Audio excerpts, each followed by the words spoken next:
माननीय उद्धव ठाकरे व माननीय राज ठाकरे यांच्याबरोबर आपण पहिल्या भागात मुंबईचा विकास, मुंबईतलं राजकारण, राज्याचे प्रश्न याच्यावर चर्चा केली. तरी प्रश्न संपत नाही आणि प्रश्नांचा डोंगर मुंबईसारख्या शहरात, राज्यात. विकासाबद्दल तुम्ही प्रश्नच नाही विचारले. मुंबईच्या विकासावर आपणच जास्त बोललेला आहात, कारण आपण मुंबईचे राज्यकर्ते राहिलात बराच काळ.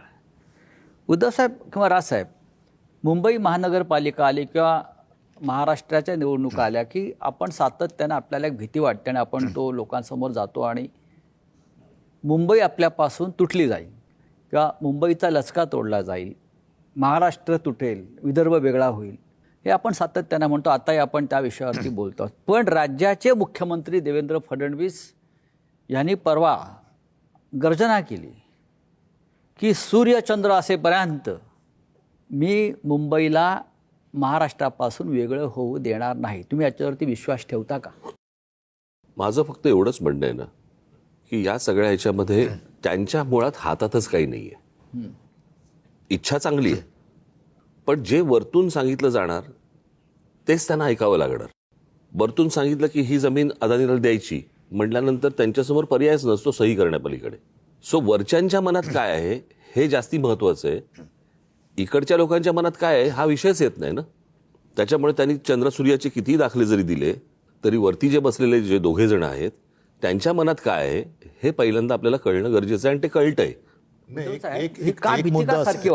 एक मुद्दा असा आहे, मुंबई महाराष्ट्रापासून कोणीच तोडू शकत नाही, पण ज्या पद्धतीने मुंबईची संस्कृती मानली जाते, कोणी येतो आणि सांगतो की इथल्या भागाची भाषा ही गुजराती आहे, आमच्यावरती हिंदीची सक्ती करणार, म्हणजे आमचं संपूर्ण तुम्ही अस्मिता संस्कृती मानणार आणि नावाला मुंबई महाराष्ट्रात ठेवणार, या गोष्टीला काय अर्थ नाही आहे. बरं, हे यांना जसं आता राज म्हणाले, हे बस म्हटलं का बस, उठ म्हटलं की उठ म्हणणारी मानणारी लोक आहेत, यांच्यावरती काय विश्वास ठेवायचा? आज मुंबईची संपूर्ण लक्ष्मी जी म्हणतो ती कुठे गेली? ती आपल्या हातात नाही आहे. मराठी माणसं कुठे गेली? मराठी माणूस हा कामगार, श्रमिक, लढवय्या होता. आज तो बाहेर गेला आणि संपूर्ण मुंबईची संपत्ती ही एका विशिष्ट वर्गाच्या हातात आहे आणि ती सातत्यानं गुजरातला पळवण्याचा प्रयत्न होतो आहे.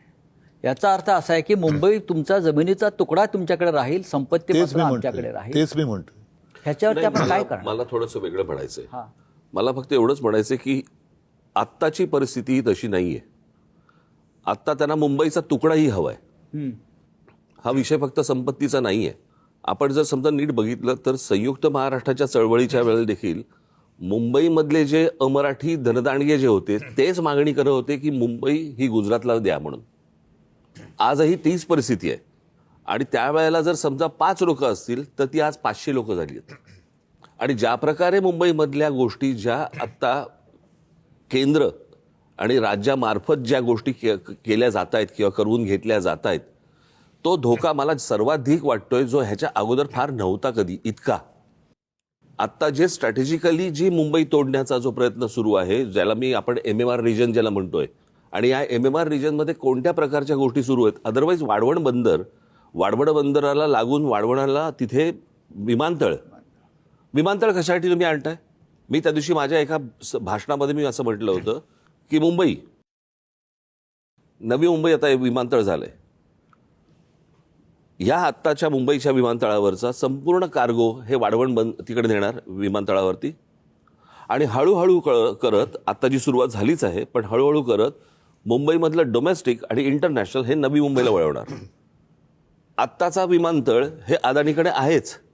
आत्ताच्या विमानतळाचं जर समजा क्षेत्रफळ जर समजा तुम्ही पाहिलं तर त्याच्यामध्ये साधारणपणे कमीत कमी 50 शिवाजी पार्क मैदानं बसतील एवढं ते क्षेत्रफळ आहे. म्हणजे उद्या हे सगळं डोमेस्टिक इंटरनॅशनल नवी मुंबईला वळवायचं आणि हा परत विमानतळ आणि तो सगळा भाग परत विकायला काढायचा. हे सगळं मोदी शहा राज्यकर्ते झाल्यामुळे होतंय का? त्याच्यानंतरच झालं ना.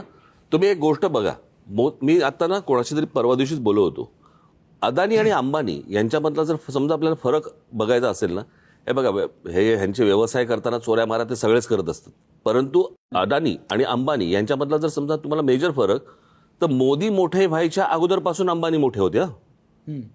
पण अदानी हा मोदी मोठे झाल्यानंतरच मोठा झालेला आहे. अदानीचा विस्तार हा मोदी मोठे झाल्यानंतरचाच आहे. म्हणजे मोदी ज्या वेळेला गुजरातचे मुख्यमंत्री झाले त्याच वेळेला त्यांना तो पोर्ट मिळालेला आहे, मुंद्रा पोर्ट. आणि मग पंतप्रधान झाल्यानंतर त्या अनेक गोष्टी मिळालेल्या आहेत. मला नेहमी असा प्रश्न पडतो की भारतीय जनता पक्षाला मला हा प्रश्न विचारायचा आहे की समजा तिथे आज भारतीय जनता पक्ष नाही आहे, समजा उद्या तिकडे काँग्रेसचं सरकार आहे किंवा इतर दुसऱ्या कुठच्या तरी समजा पक्षाचं सरकार आहे, आणि एखाद्या केंद्रांमध्ये बसलेल्या सरकारने जर एकाच उद्योगपतीवरती जर समजा काँग्रेसने किंवा इतर कोणी जर मेहरबानी केली असती तर भारतीय जनता पक्ष काय प्रकारचा रिॲक्ट झाला असता? रस्त्यावरती येऊन थैथया नाचली असती. बरोबर आहे. मग आज हे होताना भारतीय जनता पक्षाचे लोक हवालदिल का आहेत, गप्प का आहेत? आपल्याला का वाटतं का हवाल दिलाय? याचं कारण त्यांच्या हातात काहीच नाहीये. ही सगळी बसवलेली माणसं आहेत. कळलं का? ह्याच्यातले जे बसलेले होते त्यांना नष्ट केले गेले. लाईक शिवराज सिंग चव्हाण असतील किंवा अजून 1-2 जण असतील, गडकरी, बरोबर आहे, गडकरी असतील. हे जे बसलेली जी माणसं आहेत ही यांना आवडत नाहीत. आणि हे बसवलेलं म्हणजे जे पूर्वी काँग्रेसच्या काळामध्ये जे व्हायचं तेच आत्ता सगळं सुरू आहे. फक्त ह्यांचा उद्देश जर समजा बघितलं, काँग्रेसच्या काळामधले जे पंतप्रधान होते ना त्यांना कुठचं राज्याचं लेबल नव्हतं. हे पहिल्यांदा राज्यकर्ते बसलेत ज्यांच्यावरती राज्याचं लेबल आहे. गुजरातचे प्रधानमंत्री आहेत ते, कळलं का? गुजरातचे आणि गृहमंत्री. ज्या प्रकारचं त्यांचं मुंबईवरती लक्ष आहे, मुंबईकडे त्यांचं ज्या प्रकारे लक्ष देतात MMR रिजनकडे, हे आजपर्यंत कधी घडलं नाही 50-60 वर्षामध्ये जे आत्ता घडतंय. हा धोका सर्वाधिक आहे. उद्धव साहेब, हा धोका तर आहेच आणि त्या धोक्याशी आपण एकत्र येऊन लढतो आहोत. एक लक्षात घ्या की जे आम्ही सातत्याने सांगतोय की मुंबईचा महापौर हा मराठी होईल. भाजप काय म्हणते? मुंबईचा महापौर हिंदू होईल. म्हणजे याचा अर्थ भाजप मराठी माणसाला हिंदू समजत नाही का? मग देवेंद्र फडणवीस हिंदू आहेत की नाही, हा एक प्रश्न झाला. आणि संयुक्त महाराष्ट्राच्या वेळेला मराठी माणसांवरती गोळ्या घालणारा माणूस हा मोरारजी देसाई हा हिंदू होता की नव्हता? मराठी माणूस जेव्हा रस्त्यावरती उतरला होता तेव्हा 107 रेकॉर्डवरती हुतात्मे झालेत. पण त्यांनी नंतर पोलिसांना सांगितले की तुम्हाला गोळ्या दिल्या आहेत ते माणसं मारण्यासाठी दिलेल्या आहेत, गोळी वाया घालू नका. गोळ्यांचा हिशोब मागितला. मोरारजी देसाई हे गुजरातमध्ये जन्मलेले हिंदू होते की नव्हते? आणि मराठी माणूस हा हिंदू आहे की नाही हे देवेंद्र फडणवीसांनी सांगावं. याचं कारण असं की ज्या वेळेला मोदींना अटल बिहारी वाजपेयी केराच्या टोपलीत टाकत होते तेव्हा त्यांना वाचवणारे हिंदू हृदय सम्राट शिवसेना प्रमुख बाळासाहेब ठाकरे हा अस्सल मराठी माणूस होता. त्याच्यामुळे त्यांनी हिंदू मराठी याच्यामध्ये जी काही गफलत करण्याचा प्रयत्न चालवला ना तो पहिला बंद करावा. आणि देवेंद्र फडणवीसांनी सांगावं की मराठी आणि हिंदू म्हणजे काय? मराठी हा हिंदूच आहे. गुजरातमध्ये औरंगजेब जन्माला आला. अजून एक गोष्ट सांगतो, हे मी तुम्हाला सांगतोय ना, जे हे गेल्या वर्षभरामध्ये मला एक व्यक्ती भेटली आणि त्यांनी मला ज्यावेळेला एक असं सांगितलं की जरा ह्या गोष्टींकडे तुम्ही लक्ष द्या. मी मगाशी जे म्हटलं नाही का 24 ते 25 2024 ते 2025 हा जो 1 वर्षाचा काळ आहे, या 1 वर्षाचा काळाचा आलेख मी आता पुढे मांडणार आहे. जिथे मला सर्वाधिक धोका दिसायला लागला म्हणजे हे तुम्हाला 22 ते 23 मध्ये नाही दिसत, 23 ते 24 मध्ये नाही दिसत, पण 24 ते 25 मध्ये जे झालंय ते मी तुमच्यासमोर मांडणार आहे, लोकांसमोर मांडणार आहे. उद्धव साहेब किंवा राजसाहेब, हा जो विषय आहे तो अत्यंत गंभीर आहे. कधी काळी महाराष्ट्र हे देशाचं ग्रोथ इंजिन होतं. मोदी शहा आल्यानंतर महाराष्ट्राची पिछाड झाली आणि त्यांनी गुजरातला ग्रोथ इंजिन बनवण्याचा प्रयत्न सुरू केला. महाराष्ट्राला पाठी ढकलला. ढकलला म्हणजे ग्रोथ इंजिन गुजरातला केलं. हा महाराष्ट्रावर सूड घ्यायचा प्रयत्न सुरू आहे का? दुसरं काय म्हणू शकतो? नाही मी म्हटलं ना, जुनी जखम. बरं का, तेव्हा जी मुंबई हाताला लागली नाही त्याचं जर समजा तुम्ही जर नीट बघितलं ना, त्याचं कसं आहे, मी नेहमी सांगत आलो की कुठचाही भूगोलाशिवाय इतिहास नाही. तुम्ही जर भूगोल नीट काढलात मुंबईपासूनचा तर तुमच्या लक्षात येईल की बुलेट ट्रेन कुठून कुठे चालली आहे, ज्याला मी विरोध केला होता त्यावेळेला. माझा आजही विरोधच आहे त्याला, विरोध केला. बरं का, या सगळ्या ह्याच्यामध्ये ती बुलेट ट्रेन, त्या बुलेट ट्रेन नंतर हे मी म्हणतो हे ठाणा पालघर हा जो सगळा भाग आहे हा सगळा तेवढा पट्टा बरोबर गुजरातला लागतो, कारण गुजरातची बॉर्डर आहे ती. करेक्ट. त्याच्यामुळे तुम्ही MMR रिजन जर समजा नीट बघितलं तर म्हणूनच मी वर्षभरामध्ये मी हे जेव्हा पाहायला लागलो आता मला सर्वाधिक धोका दिसायला लागला. 2 खेड्यांवरती आता ते हक्क सांगायला लागले. पालघरमधल्या. नाही, दुसरं असं आहे की छत्रपती शिवाजी महाराजांनी त्या काळामध्ये सुरत लुटली. सुरत का लुटली? कारण सुरतमधून ब्रिटिशांना पैसे जात होते ईस्ट इंडिया कंपनीला, म्हणून त्यांनी सुरत लुटली. त्याचा राग आजही त्यांच्या मनामध्ये आहे की आमची सुरत लुटली. त्याचा बदला म्हणून ते मुंबई लुटतायत का, हा माझ्या मनात प्रश्न आहे आणि मराठी माणसाच्या मनात प्रश्न आहे.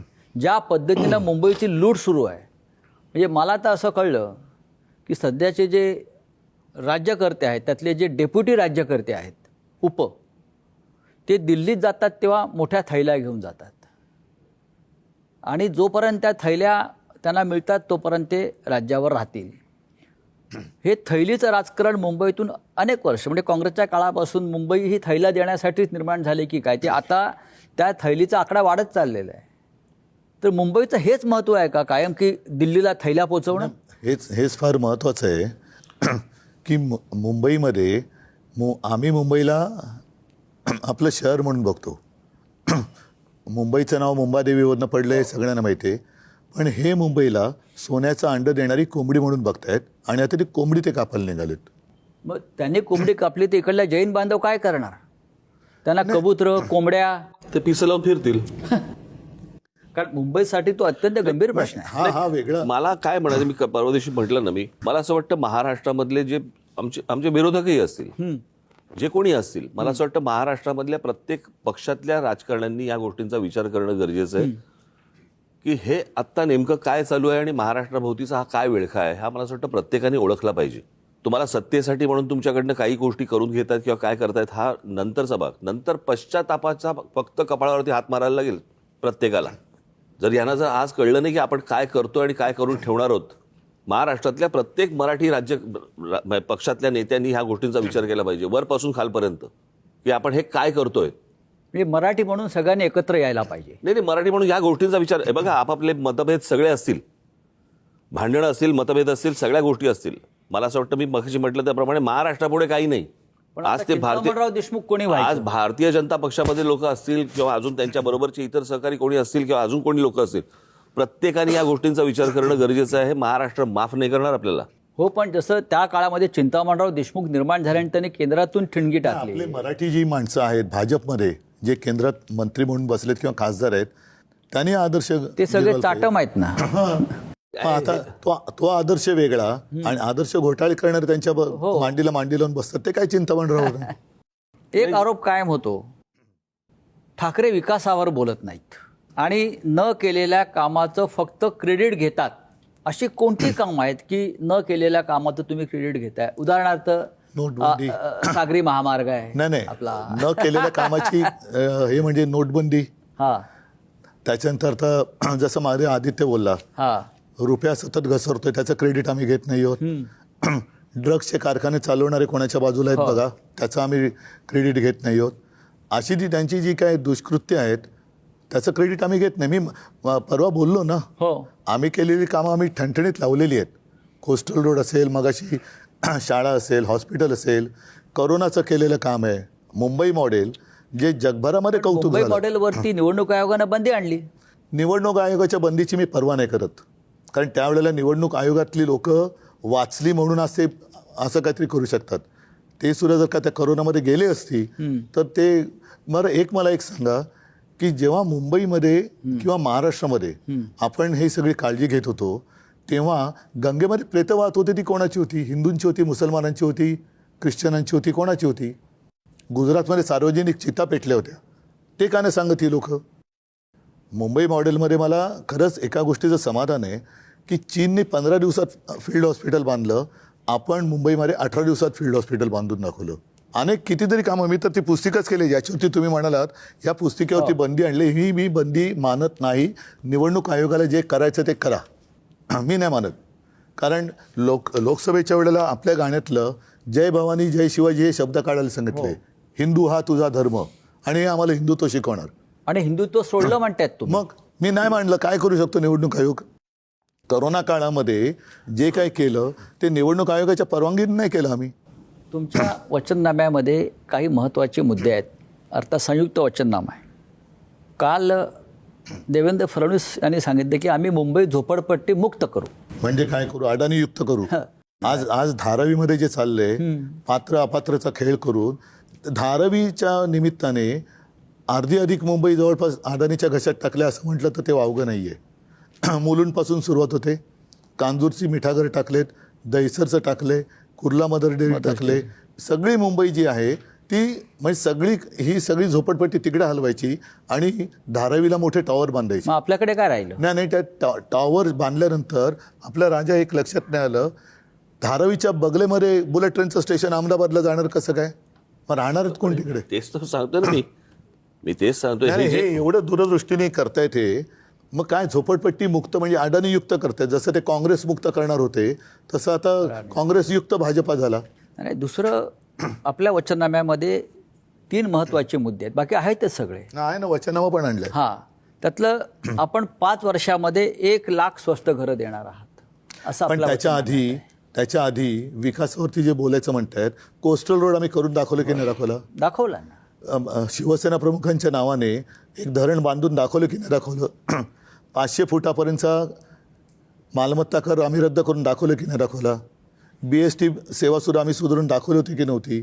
जसं महेशजींनी विचारलं, शाळा सुधारून दाखवल्या होत्या की नव्हत्या? आणि अनेक कामं जी आहेत, जसं अटल सेतू आहे, हा काँग्रेसच्या काळात सुरू झालेला प्रकल्प आहे. पहिला गर्डर मी मुख्यमंत्री होतो तेव्हा, आणि मी ते काम बंद नाही पुन्हा पडलं. विलासराव देशमुखांच्या नावानं जो फ्रीवे आहे संपूर्ण, तो काँग्रेसच्या काळात निर्माण झालेला आहे.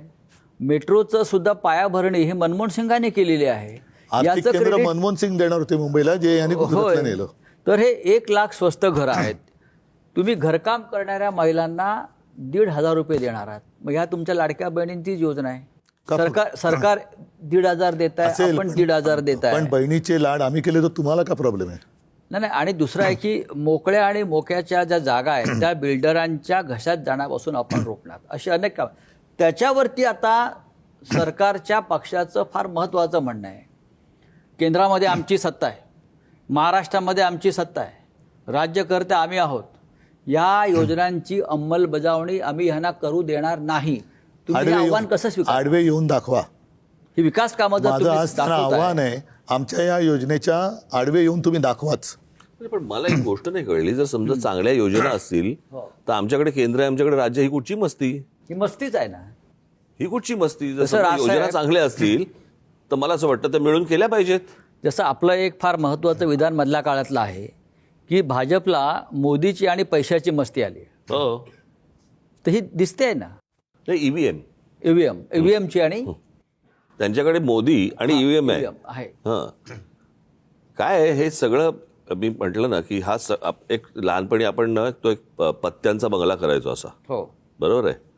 आणि ह्यांच्याकडे जर सुद्धा बघितलं ना तर तो पत्त्याचा बंगला, पण तो उलटा आहे. त्याच्या खालचे जे पत्ता आहे ना तो नरेंद्र मोदींचा आहे. ज्याच्या जीवावर हे सगळे आत्ता हे बोलतायत ना, हे सगळे हे त्यांच्या जीवावरती बोलतायत. आज लोक जे काही मतदान आज भारतीय जनता पक्षाला होतंय ते नरेंद्र मोदींच्याच फक्त नावावरती, यांच्या कोणाच्या नावावरती होत नाही आहेत. माझं म्हणणं आहे की आज मला त्रास झाला की आमच्या घरी कोणाला त्रास झाला तर आम्ही आज हिंदूजामध्ये जाऊ, तिथे जाऊ. इतकी हॉस्पिटल्स आहेत तिथे महानगरपालिकेची. त्या मी मगाशी या विषयावरती येतो, जरा थोडंसं बोलतो. महत्वाचं काय आहे, या सगळ्या गोष्टींचं जर समजा तुम्हाला उत्तर किंवा ह्याचा प्रॉब्लेमचा जर समजा जर्म ज्याला म्हणतो आपण, तो आहे तो म्हणजे अवास्तव येणारे या शहरांमध्ये येणारे लोंढे. तुम्ही किती योजना चांगल्या करायला गेलात, हे लोंढे ज्या वेळेला येतात त्यावेळेला हे सगळं तुमच्या योजना विस्कटल्या जातात. तुम्ही रस्ते केलेत की त्याच्यावरती तुम्ही चांगले रस्ते केलेत, त्याच्यावरती एक्स्ट्रा गाड्या येणार, कारण लोंढे माणसं जास्ती आली, इमारती जास्ती येत आहेत. आता साधी गोष्ट आपण लक्षात घेऊया, आपण ज्या प्रकारे आता मुंबईमध्ये किंवा आपल्या सगळ्याच ठिकाणी जी रिडेव्हलपमेंट सुरू आहे, म्हणजे एका इमारतीमध्ये साधारणपणे 20 लोक राहत होते, तिकडे आता 200 माणसं 400 माणसं राहायला आली. बरोबर आहे, जागा तेवढीच आहे. आता जास्तीत जास्त जेव्हा तुम्ही माणसं एका शहरामध्ये जेव्हा येतात, बंधनं तिकडे घातली गेली पाहिजेत ना. उद्या प्रश्न तोच होता ना, उद्या how can we decongest Mumbai? मग काय होतं, फक्त मुंबईमध्ये ही गोष्ट होते, महाराष्ट्रामध्ये ही गोष्ट सांगितली जाते की या देशामधला कोणी माणूस कुठेही जाऊ शकतो आणि राहू शकतो. हे बाकीच्या राज्यांमध्ये होत नाही. बाकीच्या राज्यांच्या बरोबर लोक तिकडे कंट्रोल करतात. आमच्याकडेच फक्त आमचेच लोक सांगतात.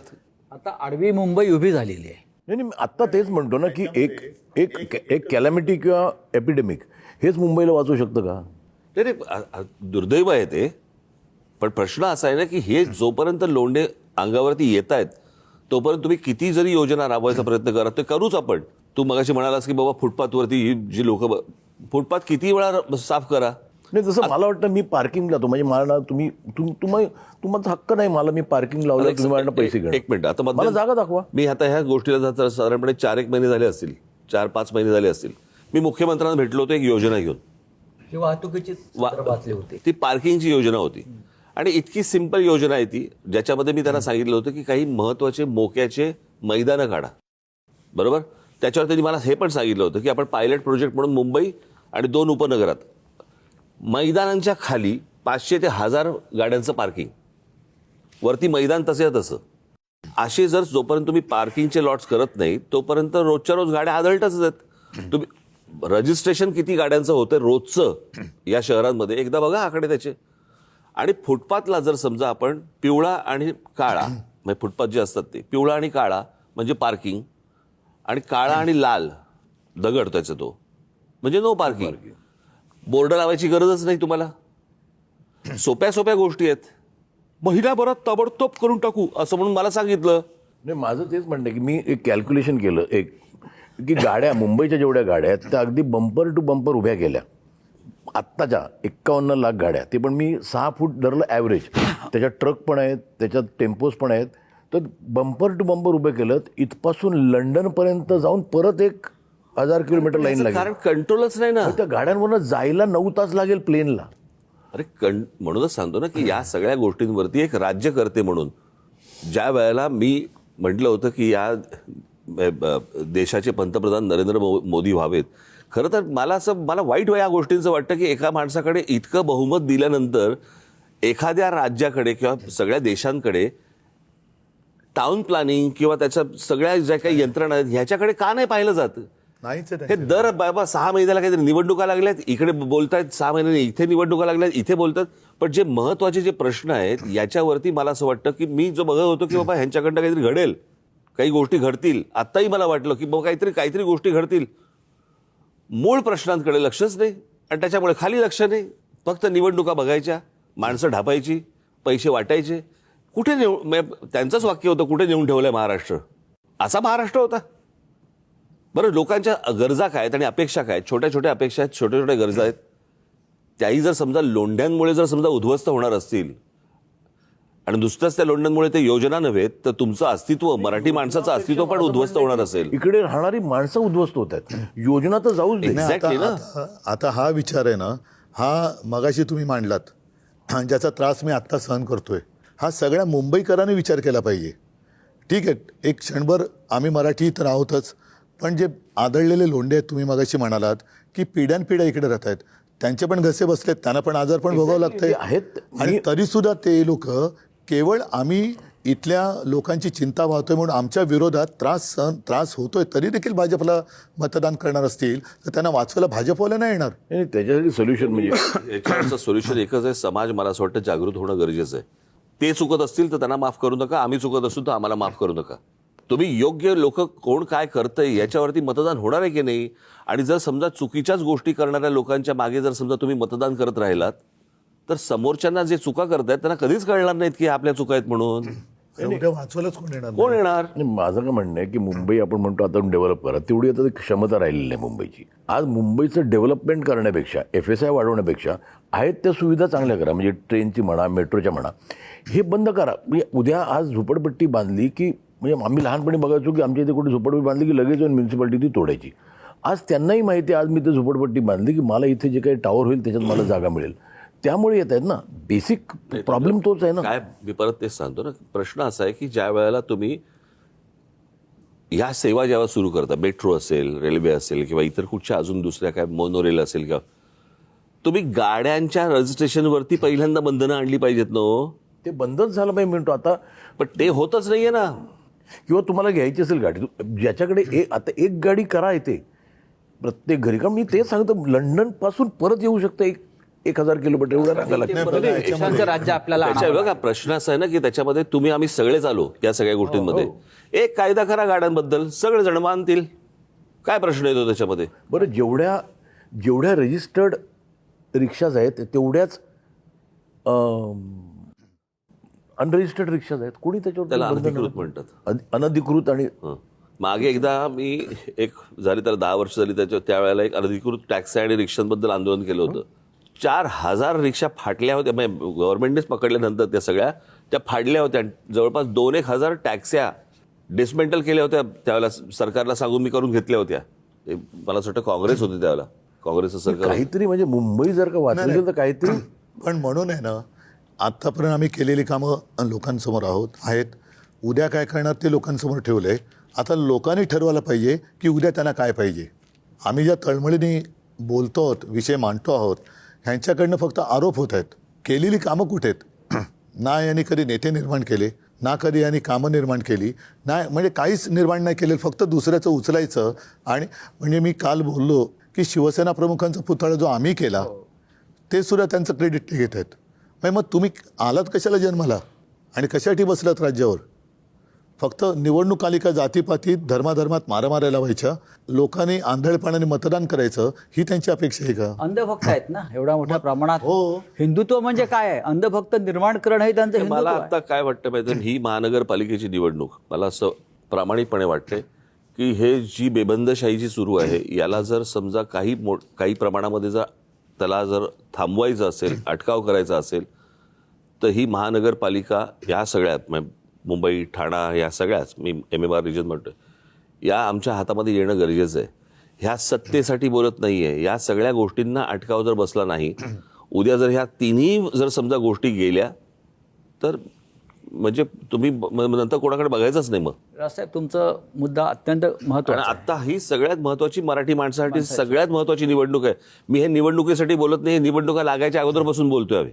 7 वर्षांनी या निवडणुका होत आहेत, जवळजवळ 7-8 वर्षांनी आपण प्रतीक्षा करत होतो निवडणुका व्हाव्यात. संजय मला पण ह्या निवडणुका सुद्धा सरळ मार्गाने होत नाहीयेत. नाही एक मिनिट, हिंदीची सक्ती, एक मिनिट, यंत्रणांचा गैरवापर, हिंदीची सक्ती. हो.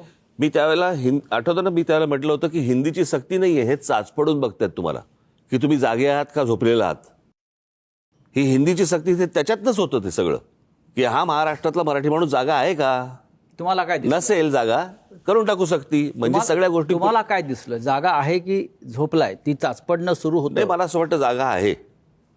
आणि तो नुसताच जागा नाही, त्रासला पण आहे आणि रागावलेला पण आहे. तो बोलत नाही याचा अर्थ असा नाहीये. मला असं वाटतं, माझी अपेक्षा आहे, देवीकडे प्रार्थना आहे की तो जागा राहावा आणि त्यांनी बदल घडवावा. नाही, जसं मगाशी माझा एक प्रश्न होता की 7 वर्षांनी निवडणुका होत आहेत, त्याही सरळ मार्गाने होत नाहीयेत. धमक्या, दहशत, नाही, पण मला पैशाने माणसं विकत घेणं. अरे माझं तेच म्हणणं आहे ना. काय जर होणार? ते म्हणतायत की आम्ही विकास केला ना, तर मग तुम्हाला धमक्या का द्याव्या लागतायत? तुम्हाला पैसे का वापरायला लागतायत? तुम्हाला उमेदवारा मागे का घ्यायला लावताय? तुम्ही म्हणताय ना विकास केला, मग विकासावरती बोला.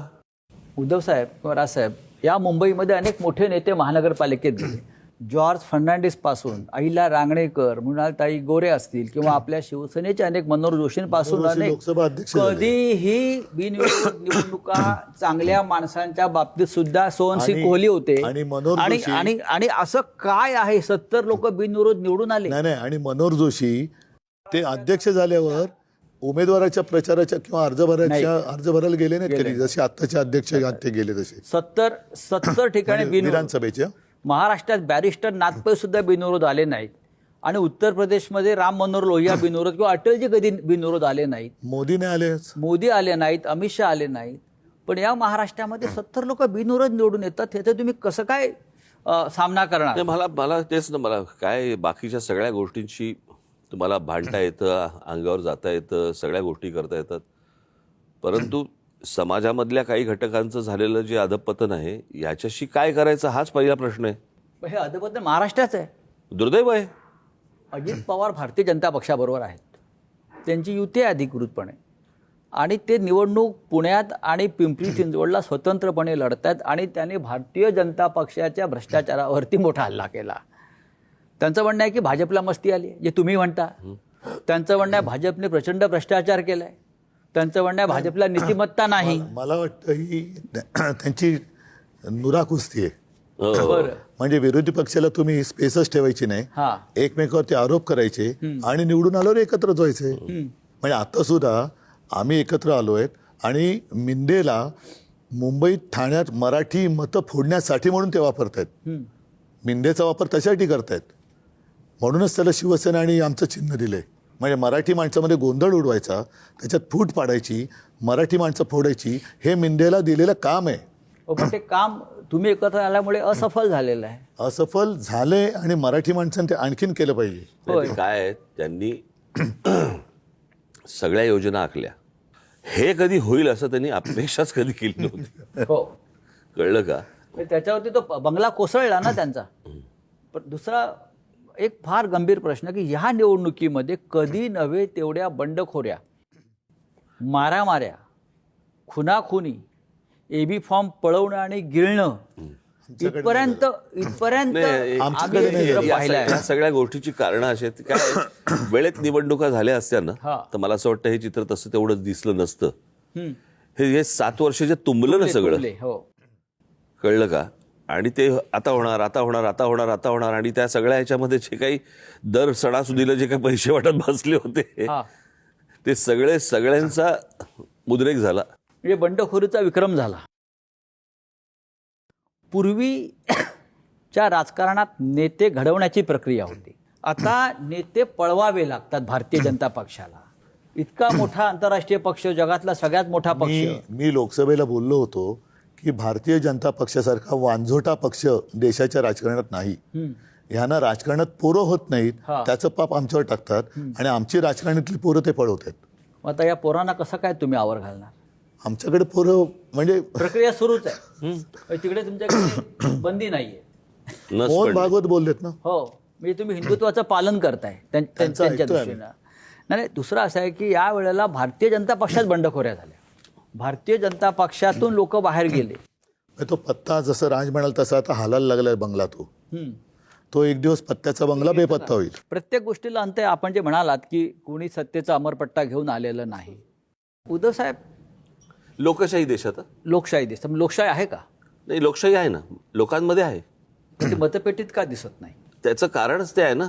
अनेक गोष्टी आहेत त्याच्यामध्ये. ईव्हीएम आहे पासून अनेक गोष्टी आहेत. तुम्ही अजूनही मानता ईव्हीएम मध्ये घोटाळा आहे? एक मिनिट, आता जिल्हा परिषदांच्या निवडणुका झाल्या तेलंगणा आणि पंजाबमध्ये. जिकडे बॅलेट पेपरवरती झालं.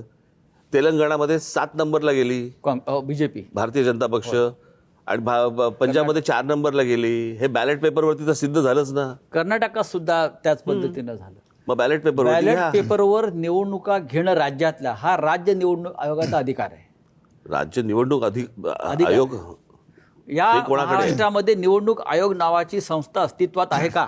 भारतात कुठे आहे? देशात कुठे आहे? नाही तर आमचं म्हणणं ऐकलं असतं ना त्यांनी.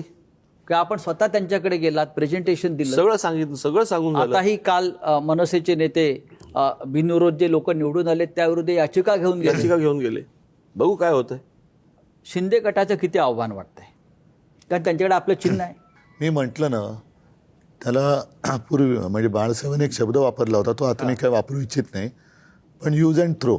याच्यावरनं तो शब्दाचा अर्थ तुमच्या लक्षात आला असेल. हां, पण ते बाळासाहेबांना शोभत होतं बोलायला. तसा त्यांचा तो उपयोग आहे. मुंबईबरोबर 29 महानगरपालिका आहेत आणि त्याही महत्त्वाची शहरं आपल्या या राज्यात अगदी चंद्रपूरपर्यंत आहेत. तुम्ही MMR रिजनचा उल्लेख करताय. पुणे, नाशिक, जळगाव, संभाजीनगर, जालना, परभणी, नागपूर, अमरावती, अकोला या सगळ्या महानगरपालिका मिळून महाराष्ट्र आहे. आपण मुंबईवर बोलतो आहे, पण ह्यांना तुम्ही काय सांगाल? ह्या ज्या उरलेल्या महानगरपालिका आहेत ती सुद्धा जनता आपल्याकडे पाहते आहे की आमच्याकडेही लक्ष द्या, आम्ही सुद्धा महाराष्ट्राचेच लोक आहोत. तुम्ही त्यांना काय आवाहन कराल? नाही, कसं आहे, आत्ताच्या या सगळ्या निवडणुकीची तुम्ही जर नीट महाराष्ट्र बघतोच आहे. ज्या प्रकारे आता ह्या निवडणुकीला वेडेपिसे होऊन ज्या लेवलला पैसे वाटले जात आहेत, आत्ता ह्या क्षणाला तरी त्यांना तुम्ही आत्ता काय पुरणार आहात संपूर्ण महाराष्ट्रभर? आत्ता नगरपालिका आणि बाकीच्या सगळ्या निवडणुका झाल्या त्यावेळेला काय थैमान घातला आपण बघितलं ना. हो, जाणार त्यांच्यापर्यंत, येऊच त्यांच्यापर्यंत, प्रश्न नाहीच आहे. महाराष्ट्रचा आहे तो. परंतु मला असं वाटतं की आत्ताची एकूण परिस्थिती पाहता जरा थोडीशी सावध पावलं टाकणं गरजेचं आहे. आणि त्या सावध पावलामध्ये पहिलं पाऊल मला असं वाटतं मुंबई आहे, ठाणा आहे. पण ह्या इथले जे मतदार आहेत त्यांना म्हणजे आम्ही दोघंही मिळून सांगतोय की आता तुम्हाला राज्यकर्त्यांकडनं काही अपेक्षा ठेवण्याची गरज नाही आहे. तुम्ही राज्यकर्त्यांना दिशा दाखवली पाहिजे. म्हणजे भले ते पैसा वाटतील, दारू वाटतील, ड्रग्सचा पैसा वगैरे सगळं येतोय, पण महाराष्ट्र हा लाचार होत नाही हे दाखवण्याची आता गरज आहे. हे बरोबर आहे, पण आता मुंबईसह अनेक शहरामध्ये मराठी माणूस नक्कीच आहे, पण इतर सुद्धा समाज आहे ना. मुस्लिम बांधव आहेत, ख्रिश्चन बांधव आहेत, जैन आहेत, पारशी आहेत. ते आपल्याबरोबर राहतील का? नक्की राहतील. काय नाही राहणार. तुम्ही हिंदुत्व विरोधी आहात, ह्याचा हिंदुत्वाशी अशी काय टीका होऊ शकते. नाही मी तर बोललोच नाही. ह्याचा हिंदुत्वाशी काय संबंध येतो? मी उद्या मंदिरात जाऊन समजा मी पाया पडतोय, आणि तुम्ही सांगाल की मला तू गंगेचं पाणी पी, नाही पिणार मी. गंगा उगम पावते, तिकडचं कदाचित पिईन मी. उद्धव, प्रबोधनकार ठाकरेंचं हिंदुत्व आपल्याकडे जे राजजी म्हणतात, तुम्ही जे म्हणताय की मला घंटा बडवणारं हिंदुत्व नको आहे, पण नाही पटत, ते नाही पटत ना. तुम्ही तरी हिंदू आहात का? कारण भारतीय जनता पक्षाला पडलेला प्रश्न आहे. पहिलं भारतीय जनता पक्षाचं हिंदुत्व जे प्रबोधनकार सांगायचे, जे शिवसेना प्रमुख सांगायचे, त्यांचा मुसलमानांना विरोध नव्हता. देशद्रोही आणि देशप्रेमी हा सरळ दोन विभाग त्यांनी केलेले. आणि देशप्रेमी जर तो मुसलमान असेल आणि आपल्या देशावरती प्रेम करणार असेल तर तो आमचा आहे. आणि आता जसं त्यांचा कुरुलकर पकडलेला गेलेला आहे, मला माहीत नाही कुरुलकर कोण आहे, पण तो देशद्रोही आहे की नाही? जो आपल्या देशात राहून पाकिस्तानचं काम करतोय तो देशद्रोही आहे. आणि आमचं हिंदुत्व हे बाळासाहेब जे म्हणाले की आमचं हिंदुत्व हे राष्ट्रीयत्व आहे. तर आपण असं पकडूया, आता गोमातेची हत्या बित्या हा जो सगळा विषय, बीफ एक्सपोर्ट बिल, काँग्रेसच्या सरकारच्या काळामध्ये बीफ एक्सपोर्टमध्ये भारताचा नंबर 9वा होता. मोदी सरकारच्या काळामध्ये तो बीफ एक्सपोर्टचा नंबर आपला 2 नंबरवरती आलाय. म्हणजे सर्वाधिक गायी आणि सगळ्या गोष्टी मारल्या जात आहेत, हे तर सत्य आहे. हा सरकारी आकडा आहे, माझा आकडा नाही आहे.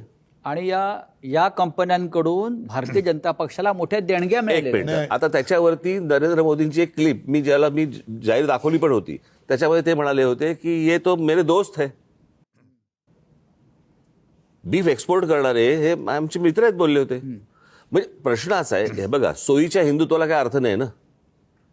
आणि तुम्ही कितीही काहीही म्हणा, या हिंदुस्थानामध्ये हिंदुत्व आणि हिंदुत्वावरती निवडणूक लढवून जिंकता येतं हे दाखवणारे फक्त माननीय बाळासाहेब ठाकरे होते, जे पहिले होते.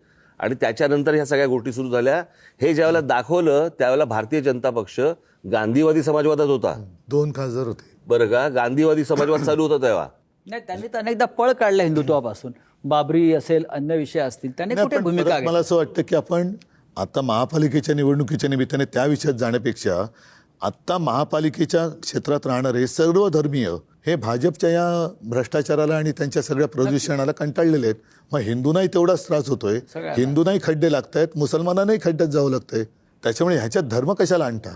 नाही, धर्म भारतीय जनता पक्ष आणू इच्छितो हे मी म्हणतो. म्हणून सगळ्यांनी मिळून आता भाजपला खड्ड्यात घातलं पाहिजे. मग याच्यामध्ये हिंदू पण आले, मुस्लिम पण येऊ देत, ख्रिश्चन पण येऊ देत. जो महाराष्ट्रप्रेमी आहे, ज्याला आपल्याबद्दल आपल्या कुटुंबियांची चिंता आहे, त्यांनी भाजपला नाकारलं पाहिजे. तुम्ही महाराष्ट्र धर्माविषयी बोलताय, हा एक महाराष्ट्र धर्म आहे. उद्धव साहेब, आपण मुलाखतीच्या शेवटच्या टप्प्यात आलेलो आहोत आणि परत माझा प्रश्न तोच आहे की आपण एकत्र येण्याने मुंबईसह महाराष्ट्रामध्ये एक ऊर्जा निर्माण झाली. लोकांना आशेचा किरण दिसतोय फार मोठ्या. आता आम्ही काहीतरी करू शकू, आम्हाला एक नेतृत्व मिळालेलं आहे. एकत्र राहण्यासाठी एकत्र आलोय असं जे आपण म्हणताय तेही लोकांना आवडलं की हे आता एकत्र आहेत सगळे. आम्ही एकत्र राहून महाराष्ट्राची सत्ता घेणार का? मुंबई सोडून द्या, मुंबईत आहे. महाराष्ट्र कशाला जर एकत्र राहून देशाशी येत असेल तर तुम्हाला काय अडचण आहे? काहीच अडचण नाही. एक लक्षात घ्या की आम्ही एकत्र आलेलो आहोत ते मराठी माणसाच्या न्याय हक्कासाठी आलोय, म्हणजे इतर भाषिकांवरती अन्याय करण्यासाठी नाही आलेलो. हिंदुत्वासाठी आलोय, म्हणजे मुस्लिम किंवा ख्रिश्चनांवरती अन्याय करण्यासाठी नाही आलेलो. जेव्हा आम्ही परत सांगतो, मुंबई महापालिका आमच्या ताब्यात 25 वर्ष मुंबईकरांनी दिली. त्या मुंबईकरांमध्ये मराठी तर आहेतच, पण मुस्लिम पण आहेत, ख्रिश्चन पण आहेत, काही प्रमाणात गुजराती पण आहेत, उत्तर भारतीय आहेत. आणि या सगळ्यांना आम्ही सारख्या सुविधा दिलेल्या आहेत. जसं मगाशी शाळेचा विषय काढला, आम्ही 8 का 9 भाषेत शाळा दिलेल्या आहेत, उर्दू शाळा पण आहेत. आणि कोरोनामध्ये सर्व धर्मियांना आम्ही सारखे उपचार केले. मी साधी गोष्ट सांगतो, या सगळ्या याच्यामध्ये हे 2009-10चं वगैरे असेल आंदोलन, कसं आहे, जसं प्रत्येक राज्यामधला हिंदू हा तसा वेगवेगळा आहे, कारण वेगवेगळ्या ठिकाणचं राज्यातलं कल्चर वेगळं आहे, तसा प्रत्येक राज्यातला मुसलमान देखील वेगळा आहे. आता महाराष्ट्रामधला राहणारा जो मुसलमान आहे, वर्षानुवर्ष अनेक पिढ्या राहणारा, तो मराठी मुसलमान आहे, मराठी भाषिक आहे. मराठी भाषिक आणि मराठी मुसलमान आहे तो. म्हणजे याच्यावरती आंदोलन झालं होतं त्यावेळेला, त्या हज कमिटीचं ऑफिस आहे ना तिकडे, की तिकडेच्या सगळ्या त्या हज कमिटीच्या ह्याच्यावरती युपी बिहार आणि इकडच्या सगळ्या लोकांचं तिकडे ते वर्चस्व होतं आणि महाराष्ट्रातल्या मराठी मुसलमानांना हजला जाऊ देत नव्हते. त्यावेळेला केलेलं आंदोलन आहे माझ्या पक्षाने. महाराष्ट्रामधले मुसलमान जे आहेत, असंख्य मुसलमान आहेत. अरे माझा हा आहे ना आमचा मामा ना, सलीम मामा आहेच की, मराठी मुसलमान आहे. काल एका नगर उमेदवाराच्या ऑफिसमध्ये मी गेलो होतो. आपले उमेदवार मुस्लिम आहेत, आपल्या इकडे मुस्लिम उमेदवार आहेत, आमदार आहेत, क्रिकेटर झहीर खान आहे ना. हो, मराठी मग संगमनेर. मी झहीरशी मी कित्येकदा आम्ही जेव्हा समोरासमोर येतो गप्पा मारतो त्याला मराठीतच बोलतो. मी नाही, साबीरभाई शेख होतेच ना. साबीर भाई होते आपले, खूप लोक आहेत. आता बेरामपाड्याचा हाजी हा आपला नगरसेवकच आहे. आपण धुरंधर नेते आहात. आपण महाराष्ट्राला काय आवाहन कराल यानिमित्त, की जे एक नवीन पर्व जे सुरू झालंय, एकत्र येण्याचं, आपल्या युतीचं, मराठी माणसाच्या एकजुटीचं, आपण महाराष्ट्राला काय आवाहन करा? महाराष्ट्राला मी हीच आवाहन म्हणजे विनंती करेन की आजपर्यंत आपण यांच्या नादी लागलो आणि आपलं आयुष्य हे बर्बाद केलं यांनी. आता महाराष्ट्राने दाखवून द्यायला पाहिजे, जी देशाला दिशा दाखवणारा महाराष्ट्र आहे, तो देशाला दिशा दाखवणारा महाराष्ट्र आता दिसला पाहिजे, की खरं ते खरं आणि खोटं ते खोटं. यांचं हिंदुत्व, यांचं देशप्रेम. एक लक्षात घ्या, देशभक्ती आणि भाजप भक्ती ही एक नाही आहे. मी देशभक्त आहे याचा अर्थ मी भाजप भक्त नाही आहे, आणि जो भाजप किंवा मोदी भक्त आहे तो म्हणजे देशभक्त असं नाही आहे. तर देशभक्त हा वेगळा असतो आणि तो देशावरती प्रेम करणारा असतो. तुम्ही म्हणाल त्याला मी देशभक्ती मानणार नाही, मी मोदी भक्त होऊ शकत नाही, मी भाजप भक्त होऊ शकत नाही, मी अस्सल मराठी बोलणारा हिंदू आहे, देशप्रेमी आहे, हे महाराष्ट्राने दाखवलं पाहिजे. मला असं वाटतं या दळिद्री राजकारणाला बाजूला सारून मला असं वाटतं महाराष्ट्राने एक वेगळी झेप घेणं गरजेचं आहे आज. नाहीतर महाराष्ट्र जो ज्याला आपण म्हणतो की देशाला दिशा दाखवणारा महाराष्ट्र हा युपी बिहारपेक्षा खाली जाईल. महाराष्ट्राच्या जनतेने जागं राहावं एवढीच फक्त माझी इच्छा आहे. महाराष्ट्रात राहणारा मग तो म्हणजे मुस्लिम असो किंवा जैन असो किंवा मराठी, ह्या महाराष्ट्रीय ह्यांना म्हणणं खूप गरजेचं आहे. म्हणजे त्यांना त्यांच्यासाठी ही निवडणूक असली पाहिजे. ते राहत आहेत, ते आम्ही म्हणतो ना, त्यांच्यासाठी झालं तर मग ना त्यांचं सगळ्यांचं एक. पण मला असं वाटतं महाराष्ट्रीय वगैरे हे म्हणणं म्हणण्यापेक्षा खूप गरजेचं मराठी आहे. हाच भाग आहे. हो, मग ते मराठीच आहेत. नाही पण कसं होतं की आता डिव्हिजन होते ना, हे तुम्ही मराठीसाठीच करता. जो राहतोय आता, म्हणजे मी तर म्हणतो की बाहेर आता मुंबईची कॅपॅसिटी संपली आहे. हे इकडचे जैन पण सांगतील, इकडचे साऊथ इंडियन पण सांगतील आणि इकडचे ख्रिश्चनही सांगतील. हो, पण जैन सांगतील तर बरं वाटेल. नाही, आमचं म्हणणं एवढंच आहे की आपण सगळे आता गुण्यागोविंदाने नांदतो. जेव्हा एखादं संकट येतं ते मराठी, हिंदी, गुजराती, जैन असं म्हणून येतं का? असं नाही येत. जसं मी परत ते सांगतो, कोरोना आला, मुंबईत पाणी तुंबलं किंवा एखादा अपघात झाला, घातपात झाला, तर शिवसैनिक जो धावून जातो तो 92ची दंगल असेल, नंतरचे बॉम्बस्फोट असतील, नंतरचे अपघात असतील, रक्तदान करतो शिवसैनिक. ते रक्त विचारून देत नाही कोणाला माझं रक्त जाते. अगदी शिवसेनेच्या शाखा आणि अगदी मनसेच्या शाखांमध्ये सुद्धा अन्य भाषिक सुद्धा येतात ना, मुसलमान पण येतात. माझ्या मुलाला शाळेत ॲडमिशन पाहिजे, कोणाला हॉस्पिटलमध्ये ॲडमिट करायचं असतं, कोणाला रक्त पाहिजे असतं. बरं, रक्तदान करायला जेवढे शिवसैनिक आणि मनसे सैनिक उभे राहतात तेवढे हे राज्यकर्त्यांचे जे काही भक्त आहेत ते उभे राहतात का? त्याच्यामुळे आम्ही हा एकोपा ठेवायला बघतो आहोत. त्याच्यामध्ये मिठाचा खडा टाकण्याचं काम भाजप करते. त्या मिठाच्या खड्या टाकणाऱ्याला आता बाजूला टाका, हेच आवाहन मी परत महाराष्ट्राला करेन. नाही, आणि सगळ्यात महत्त्वाचं मला काय वाटतं की ह्याच्यामध्ये मुंबईवरती कब्जा करण्यापेक्षा मला असं वाटतं अहमदाबादची मुंबई करा ना, आम्हाला आनंद होईल ना. तुम्ही बडोद्याची मुंबई करा, आम्हाला आनंद होईल. तुम्ही सुरतची मुंबई करा, आम्हाला आनंद होईल ना. हेल्दी कॉम्पिटिशन असू देत ना. कशाला पहिलं आपलं संगमनेरची मुंबई करू दे की. पहिला नाही, प्रश्न असा आहे ना की ह्या मुंबई आणि हा सगळा भाग राजकारणाचा म्हणून जो गुजरातला जोडण्याचा जो काही प्रयत्न सुरू आहे, याच्यापेक्षा तुमच्या राज्यामध्ये डेव्हलपमेंट करा ना.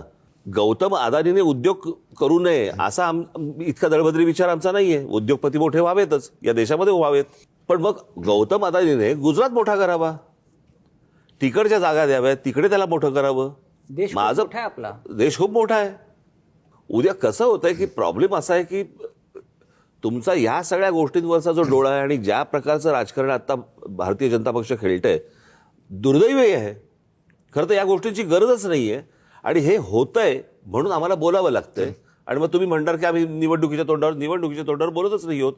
हा प्लॅन आहे, तो प्लॅन तुमच्यासमोर मांडणं गरजेचं आहे म्हणून आम्ही बोलतोय. उद्धव साहेब आणि राजसाहेब, आपण आलात दिलखुलासपणे मुंबई, महाराष्ट्र, देशाच्या राजकारणावर बोललात, मराठी माणसाच्या एकजुटीवर बोललात. खरं म्हणजे राजसाहेबांनी दणदणीत शब्दात त्यांची भूमिका मांडली, पण आपला आवाज थोडासा कालपासून माझा आवाज बिघडलेला बसलाय. आहे. तरी आपण खणखणीत शब्दात पण विचार खणखणीत आहे. आपले विचार मांडलेले आहेत, त्याबद्दल मी आभारी आहे. महेश मांजरेकरांचा आभारी आहे की ते सुद्धा एक मुंबईकर म्हणून इथे बसले आणि कॉमन मॅन म्हणून त्यांनी आपल्याला त्यांच्या मनातले प्रश्न विचारले. धन्यवाद. जय महाराष्ट्र. जय हिंद, जय महाराष्ट्र. एबीपी माझा, उघडा डोळे बघा नीट.